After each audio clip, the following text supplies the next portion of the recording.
Megaherzzz.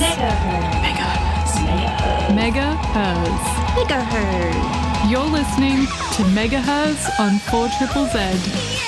You're listening to Megaherzzz, and we're having a bit of a Hot 100 show here today on Megaherzzz. We've the list, in case you have not heard all about it. I think it's a bit of a buzz happening at the moment, but if you're just tuning in to 4ZZZ for the first time today, the Hot 100 shortlist has been released, and that is a list of tracks that have been vetted and have been eligible for this year's Hot 100 voting. They are all songs that have been released between November 2024 and now.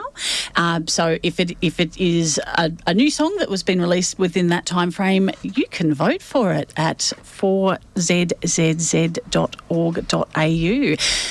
If you're a subscriber, of course, you got to be a subscriber. I don't know if you do have to be a subscriber. Well, I think everyone can, but you should be a subscriber anyway. But don't tell them, Sisi. They have to be a subscriber. You may or may not need to be a subscriber, but we suggest you subscribe anyway. For that warm inner glow, you need to be a subscriber. And also you can save your shortlist. You need to be a subscriber to save your shortlist. So the process is there's a big long list of everything that we've been playing here on 4ZZZ, and it's lovely volunteers have gone through all of it to make sure that it has been in the eligible time frame, so you don't have to worry about that. You can vote for songs that are not on there, but you've got to check the time frame yourself and make sure that is. But everything that's on there has been something that has been played on 4ZZZ, and lovely volunteers have gone through and checked that it is in fact eligible. So in the spirit of that, here on Megaherzzz today, we've decided to go through the list and pick out some of our favourites from the year and play them for you. So I am Sarah and my pronouns are they, them, and I would like to I'd like to acknowledge and also thank the traditional owners of the lands that we're broadcasting from here, the Turrbal and the Yagara people, and I'd like to pay respects to elders past, present and emerging. And I would like to introduce my co-hosts here in the studio. I have Sisi. Hi, I'm Sisi. My pronouns are she, her. And we're joined again by Charlotte. Hi, I'm Charlotte. My pronouns are she, they. We're actually going to give a warning for this next segment. We are going to look at femicide in Australia, something that we have made a commitment to do each week. For as long as it's happening, we're going to keep reporting on it. So we do understand that this is this is a hard topic. It's hard for us, and we know that it is hard for you as well. And it is okay if you need to take some self-care, and if you do need to do that, that's just just turn the dial down for the next, I'd say, 10 minutes for this one. Unfortunately, we've got a bit to talk about. So, Charlotte, what can you tell us? So in the last, I think, 10 days, I think there have been 2 women killed. So I'm going to start with remembering Rukiah Lake. She is the 58th Australian woman killed in 2025. She was a much-loved mum and an adored friend and community members. Her kids have given some quotes that I'll read out. So they say, "Forever gone, you will be in our hearts, Mum. This has absolutely shattered the whole family." So one of her children said, "It's never going to be the same without you around. I know you'll forever be looking down on every single one of us, and I really hope we make you all proud." Just devastating to hear words from a child who should not have lost their mum. And how many more children must be deprived of their mum before, someone does something about this? And I'll throw back to Sarah. Yeah. Okay. Thank you, Charlotte. The second story that we need to talk about today is an unnamed woman, also a mother, who was killed purposefully by, allegedly. I believe it is her ex-partner has been charged, but yes, not it's still in criminal proceedings, so allegedly. But it is alleged that he purposefully rammed the unnamed woman's car with her and her children in the car, and she had, the 30-year-old has died, and also a 10-year-old died in that crash and has left behind other children. Something that we will honour those people in days coming. We don't have their names yet; they have not been released, so we're unable to. But we absolutely will. But something that I wanted to, that in just a short search of this, I wanted to bring up that we do get our initial information from Sherele, Moody and the Femicide Watch, and that is our primary source of information. But then we go do some research after that to get some more details. And the first thing I found about this was on news.com, and the headline was "Tragic. Queensland crash leaves mother and daughter dead. Police appeal for vehicle sightings." And that was the main headline on this. And I'm thinking, what is actually missing from this? And the subheading is "Police have released shocking images as they investigate a horror crash that killed a mum and her 10-year-old daughter with the women's partner in custody." So they do know. They have mentioned that the woman's partner is in custody and has something to do with this. They know, but they are not saying. But it's not tragic at all. Tragic makes it sound like it is unavoidable. Tragic makes it sound like it's something that just happened from magic pixies, and no one could have expected it, and nobody saw it coming, and there was nothing we could have done about it. Somebody did this. This is a deliberate act that somebody has done, or allegedly somebody has done, but seems pretty likely. So why are we reporting that these things have just happened? Well, it removes it from the domestic violence narrative. It makes it seem like it's a car accident or it's a traffic incident, or Yeah, there is nothing in there that suggests that this is a act of domestic violence or a deliberate act at all. It's a tragic crash, and it wasn't even a crash. It was somebody deliberately doing this. So,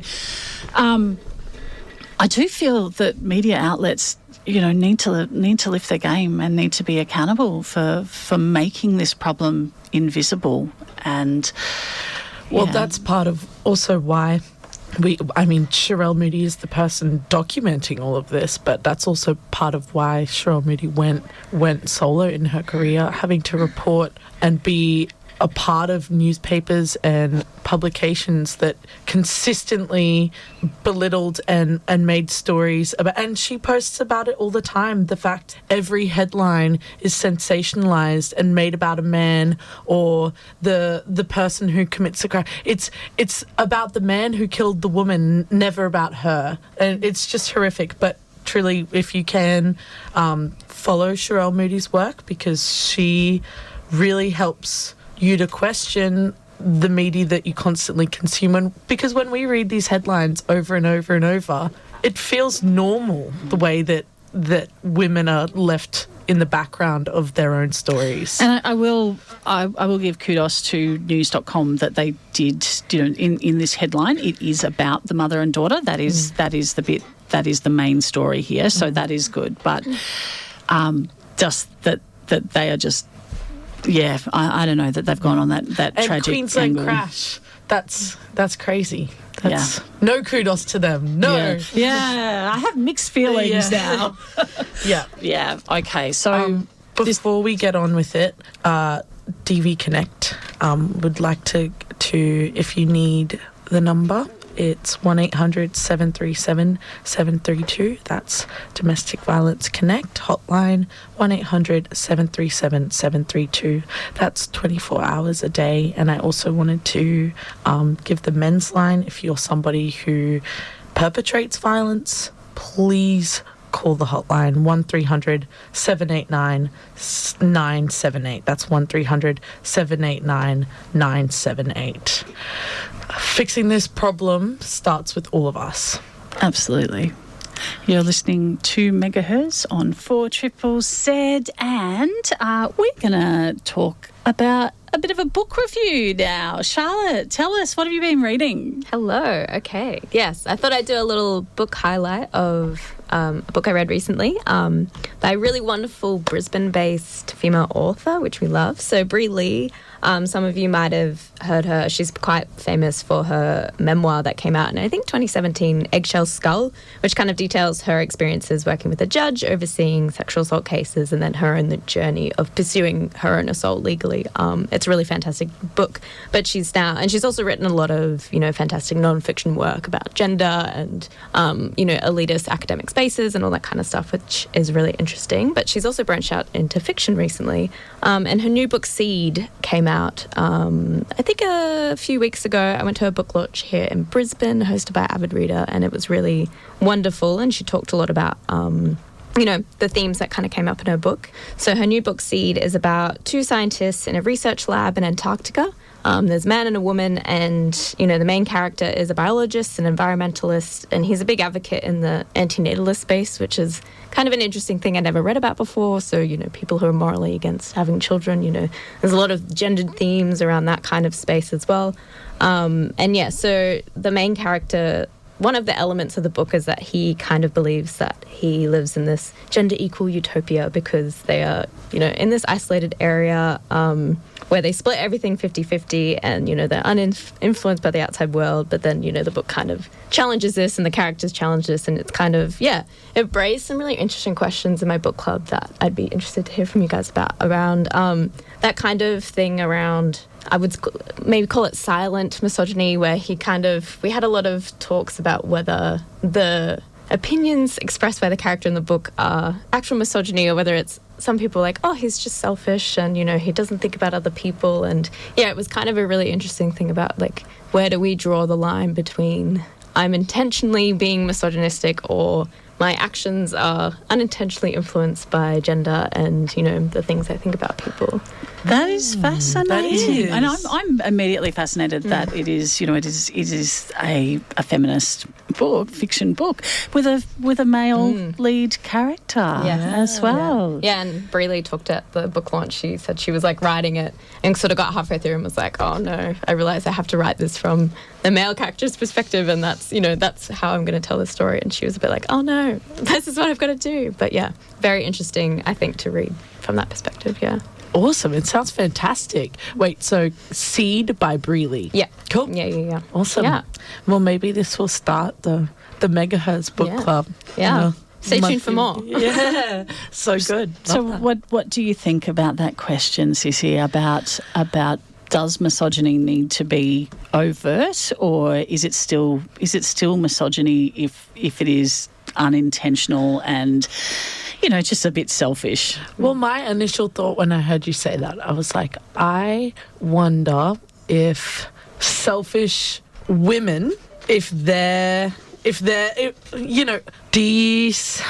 don't know. It's weird to me because I think that there's selfish men and selfish women, but misogyny isn't ingrained in selfish women's thinking.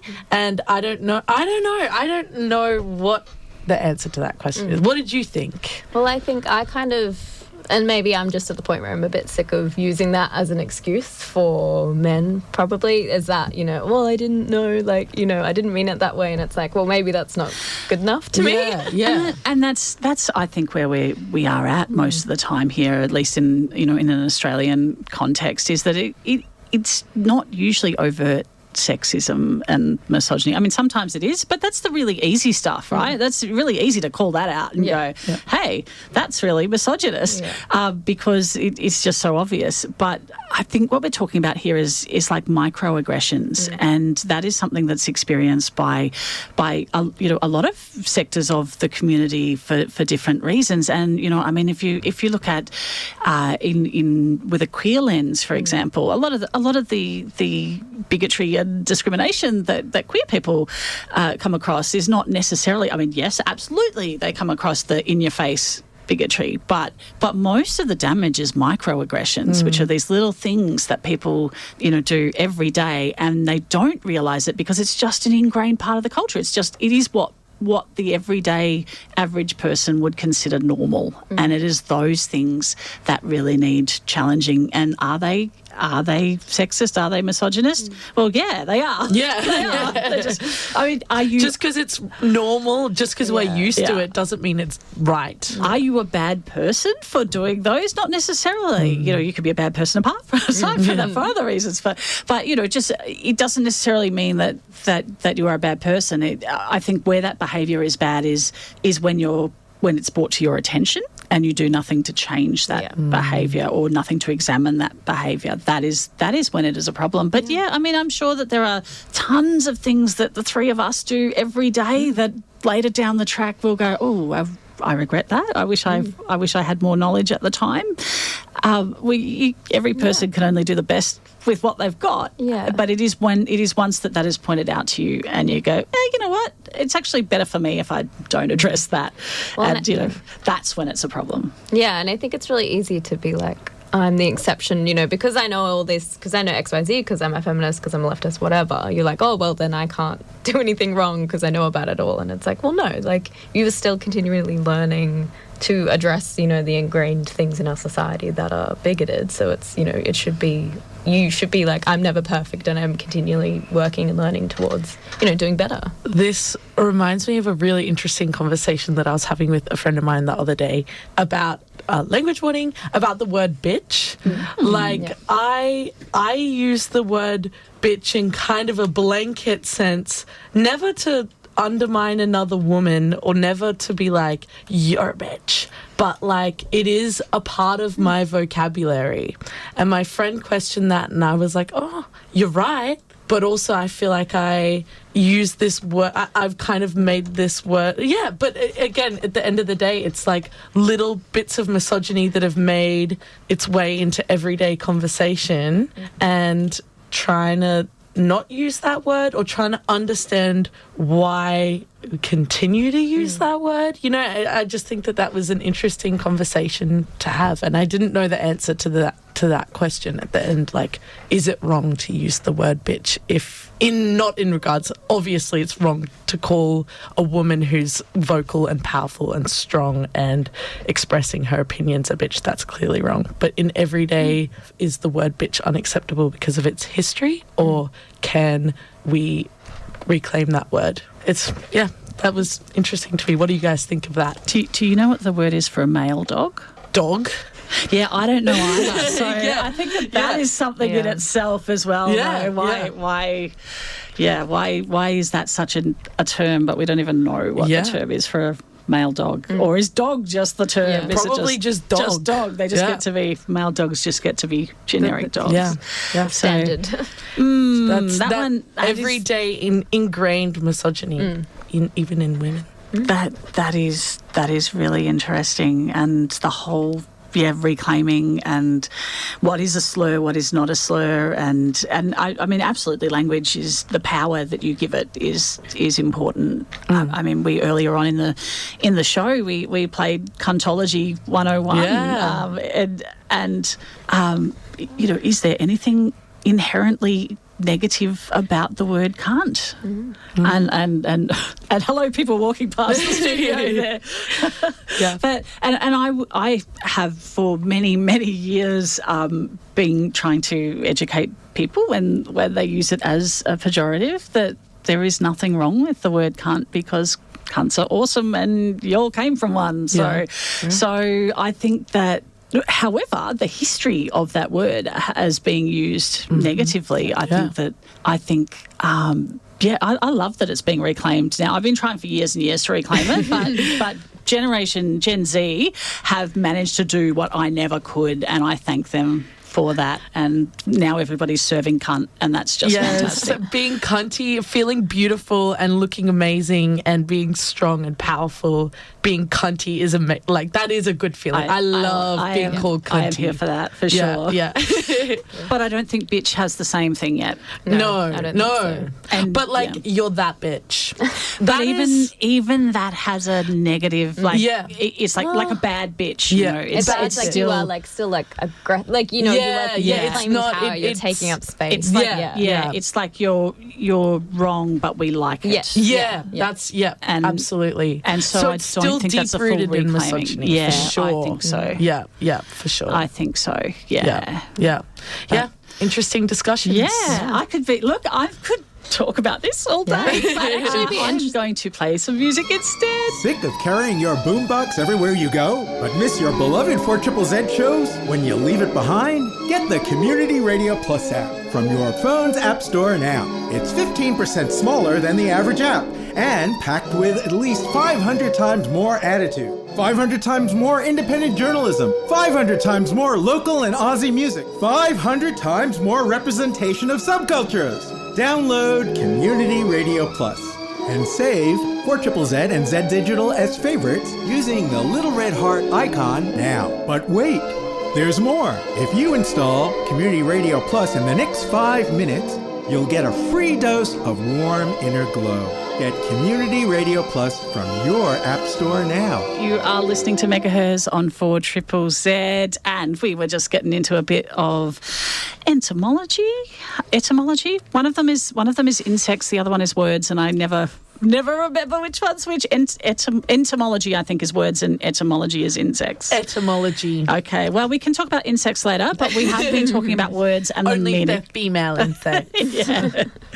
And we've been talking about linguistics, and we're talking about the word bitch. And thank you to Kate for texting in and telling us about a famous queer USA performer who calls herself bitch. We are going to look into that. And well, we tried looking into that very briefly and we couldn't find much about her. So Kate, if you have any bitches opinions on that word, positive or negative? We would love to know more. Well, apparently she's in the movie Short Bus. So we'll have to have some homework and watch that. And if anybody else wants some homework, you can watch that, and we'll maybe talk about that next week. Yes. Okay. And Book also... and Movie Club. Book and Movie Club, yep. the new Megaherzzz. We had a text from a non-subscriber, so we can't tell you who that was, provided us with that information, but apparently sire is what you call a male dog, and I would have to say that does not carry the same connotations as bitch. Let's make it. Bring that back. Yes, Sire of the week. Do like the scallywag of the week, like when Sire of the make week. it a thing. Yeah. All right. Well, you're listening to Megaherzzz. Danny has texted in and told us that in animal breeding it is bitch and stud. And funny how those two terms are applied very, very differently when talking about humans. And absolutely... there is a good point there. I mean, that we're talking about the same word and usually with the same kind of context. So it's talking about sexual prowess and aggression, that kind of thing. But when you're talking about a stud, it's like, that's an awesome thing. The guy. That's and not so much when you're talking about a bitch. So good point. Thank you, Danny. And Kate also gave us a bit of extra information there on the performer bitch. So you can look that up on Bitch Music, one word, bitchmusic.com. So that's our homework for the week. But yes, if anybody playing along at home wants to look that up as well, we would love to have you be part of a discussion as well.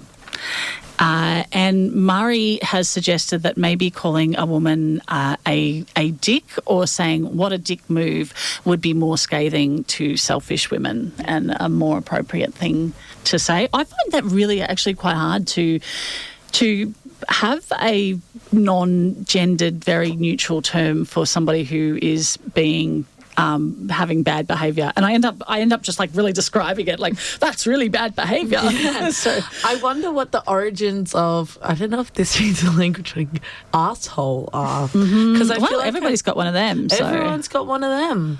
But I wonder where that started, calling somebody an arsehole. Because I feel like that's a pretty Gender neutral, and you're really getting your point across. But I also reckon that's pretty Australian. Like, I don't know if American. I think, asshole. I think it is used, and again, different connotations in different places. But I'm a bit of a fan of the Reddit "Am I the Arsehole" threads.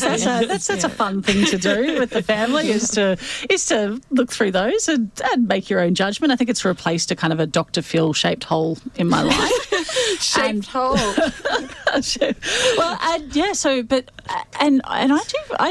have found that the arsehole as it seems like a bit of an odd word, and I feel a bit uncomfortable about it, and I think that's the point. Yeah. I think. Well, some people love arseholes. Oh yeah, that's true. That is true. So, and definitely gender neutral, even though I feel like that feels more masculine. An arsehole. Oh, Yeah. Yes. A lot more masculine arseholes. But okay, so there we go. I think that is a good gender neutral one. But Murray, I also like that. Let's call more people dicks. Well, and it is funny because I think that when the word dick, or being a dick move, doesn't seem as negative. No, it's not as like aggressive. Yeah, it's pretty like chill. You can't like in comparison. spit. Dick. Yeah. Like, you can say bitch, and that's hurtful. That is like you're trying to attack somebody. But you could say dick as meanly as you can, and I don't think that it would. Oh, we're getting deep into the linguistics here and you're right. And there is actually something that bitch has that plosive at the start, and it is quite aggressive. And same with cunt. Cunt is a very sharp kind of sound to it, whereas dick, I don't know, doesn't quite have that. And arsehole, it's quite long, it's lengthy, it doesn't have that attack. I would love an expert on this to we need a chime in linguist. and let us know. Or a feminist linguist. Maybe I'll do some research over the next week and actually look into what the feminist psychologists, linguists have to say about this, because I'm sure that there's been a lot of research done on the anatomy of the word bitch and cunt and gendered language. Indeed, I think we need a language show. We need a language show maybe coming up on Megaherzzz. Yeah, for sure. All right. Cool. Well, we're going to put that to the side for now and talk about what's happening overseas. Yeah, well, we were chatting about global politics before, and we were trying to think. I'm very excited about Zoran Mamdani getting elected, and we're trying to put that into a lens of why that's important for women and non-binary people in Australia. And I think one of the very important parts about that is that his entire team is a female transitional team. Like, it's running that city is going to be him, backed by 5 women, and those women are Elena Leopold as the executive director, co-chair Maria Torres-Springer, the former First Deputy Mayor, Lena Khan, the former Federal Trade Commission Chair, who's done a bunch of work on calling out Amazon and so much awesome stuff. I would love to do a proper look into all of these women. The United Way's President and CEO, Grace Bonilla, and the former Deputy Mayor for Health and Human Services, Melanie Hartzog. And we were talking about some of the policies that Zoran Mamdani has forth and that won him the campaign. And obviously things are free public transport, rental freezes, but also free childcare, which is awesome to see, and would love to see how such a socialist leader is going to morph that city full of millionaires. I'm very excited to see it happen. You guys got anything to say about that? I think the biggest way that this relates to women in Australia, local women, I think it's the hope that it brings. I think it's the example, and it's, you know, it's been such crushing year for you know, overseas politics, and I think, yeah, to see somebody being accepted by the local people, their local people, that has these progressive and positive, you know, and community-oriented policies, and for them to go, yes, we want that. I think that is so, you know, hope-bringing and heartwarming. And a young Muslim man of South Asian heritage who grew up in Africa, who's pro-Palestinian and standing up to one of the richest cities in the world is, yeah, no wonder that instills so much hope in all of us. Like, and also a country where ICE raids are happening so regularly, and he has like explicitly said that that's unacceptable in New York City. Like that is pretty much everything that Trump hates in one man, which is yeah, and it can kind of, you know, and hope trickles down to our, you know, local politics and who we say can run and who runs, and who we're like, they can win, like, you know. It's really inspiring, I think. And on that hopeful note, we're out of time, and we need to say goodbye to the listeners of Megaherzzz. Bye-bye. See ya. And we'll see you next week with more linguistic debate here on Megaherzzz. Isn't that what feminism is about?